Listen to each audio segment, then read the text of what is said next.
আসসালামু আলাইকুম। আশা করি বন্ধুরা আপনারা ভালো আছেন। আমি মোহাম্মদ আব্দুর রহমান। আজ আমি হাজির হলাম 2024 সালে ঈদ উল ফিতরের দিন স্পেশাল একটি ভিডিও নিয়ে।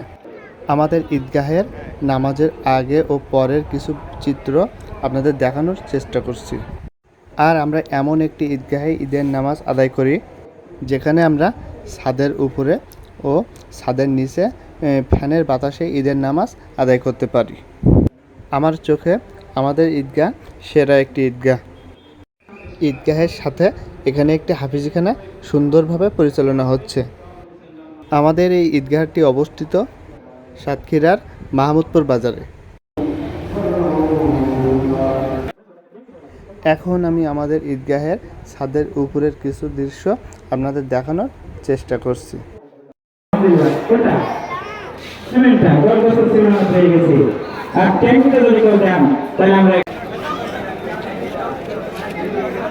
ঈদের নামাজ শেষ করে বাইরের কিছু চিত্র দেখানোর চেষ্টা করছি। ঈদের নামাজ শেষ করে বিভিন্ন রকম মিষ্টি মিঠাই ও বিভিন্ন রকম ভাজা খাবার সবাই বাসায় নিয়ে যাওয়ার জন্য কেনাকাটা করছে।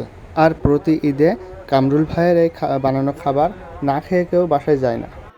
আমাদের প্রিয় মুজাহিদ ভাই ও তৈবুর ভাই সহ আরও অনেকে ফিলিস্তিনের দুর্দিনে সহায়তার জন্য কালেকশন করছিল।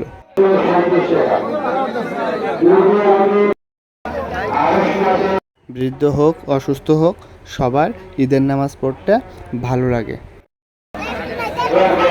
বন্ধুরা, আশা করি এই ভিডিওটি আপনার কাছে ভালো লেগেছে। আর যদি ভালো লেগে থাকে ভিডিওটি একটি লাইক দিয়ে শেয়ার করুন। আর আপনি যদি আমাদের এই ভিডিও ইউটিউব থেকে দেখে থাকেন তাহলে আমাদের চ্যানেলে একটি সাবস্ক্রাইব দিন। আর ফেসবুক থেকে দেখলে আমাদের পেজে একটি ফলো দিয়ে আমাদের সাথেই থাকুন। প্রবাসী ভাইয়েরা পরবর্তীতে কেমন ভিডিও চান সেটি কমেন্ট করে জানান। আজকের ভিডিও এখানে শেষ করছি। আল্লাহ হাফেজ।